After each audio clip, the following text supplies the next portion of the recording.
buying a new home can be very exciting, especially buying a brand new home, a new construction home, right? Today I wanted to talk briefly about some recommendations or some things you want to make sure that you're including in your process, especially when having a home built or dealing with a new construction or builder purchase. The first thing is you want to make sure that you're keeping all communications and negotiations, that those are being handled through your realtor. Now you might notice that I didn't suggest that you use a realtor. I'm assuming that you're using a realtor because, you know, typically when you're purchasing a home, unless you're buying it cash, and even if you're buying it cash, that's a long-term investment in most cases. And in many cases, the most popular loans that you're going to typically see out there are 15 to 30 years. So if you're putting yourself on the hook on anything for 15 to 30 years, you want to make sure that you have a professional, an experienced professional representing your best interest and helping you look out for any potential potholes or obviously taking advantage of all the possible savings that might be available in that transaction. So first and foremost, you want to make sure that you are handling all communications directly through your realtor.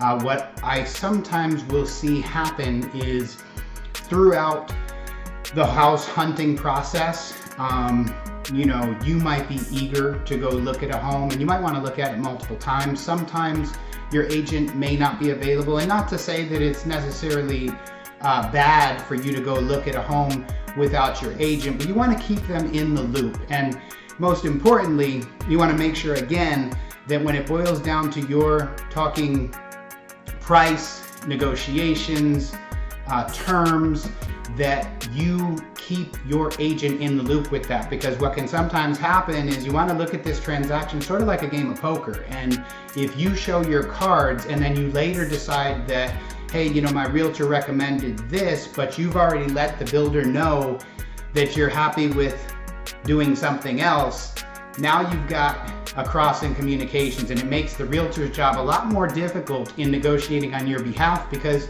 you've already shown that you're willing to do something else. Does that make sense?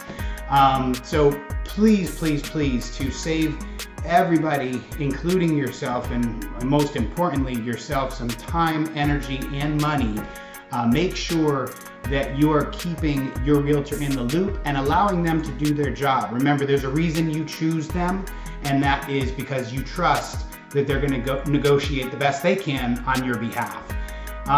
Second thing is that a builder, especially larger builders, they're typically going to have their own preferred lender. And contrary to popular belief, the builder's lender is, at least in my experience, very rarely going to be your best option. I'm not going to get into specific numbers because obviously each and every transaction is unique. But typically, you know, I've yet to see a builder's lender beat us in pricing. They're certainly not going to get a loan closed faster than us.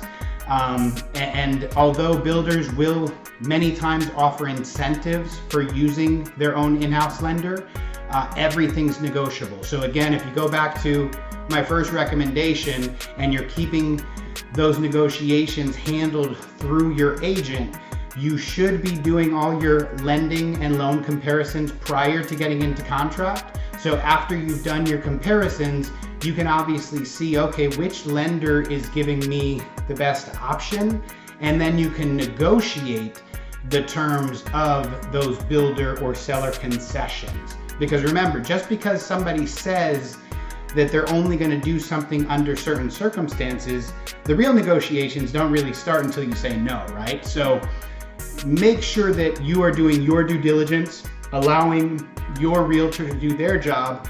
And the last recommendation in this short video is to keep the lines of communication open with all of your trusted parties. That would be between yourself, your realtor, and the lender of choice, right? Because once you have done all your comparisons and you decide, okay, these are the people that I want to work with, then we can all work together as a team and help to negotiate the best deal for you.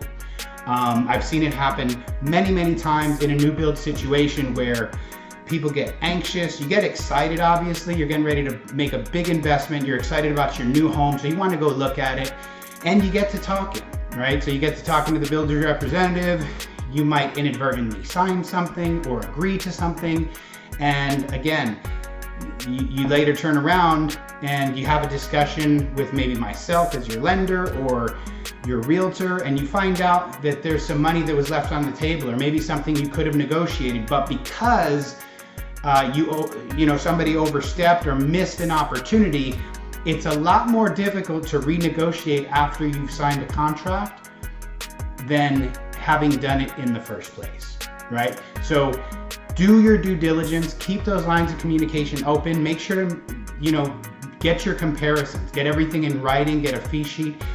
We can go over those things line by line. And again, typically I'm gonna be able to show you where we can save you money line by line. And then we can go back and negotiate those concessions, because there is no one size fits all, especially in today's market. This isn't a year or 2 years ago. Seller concessions are back.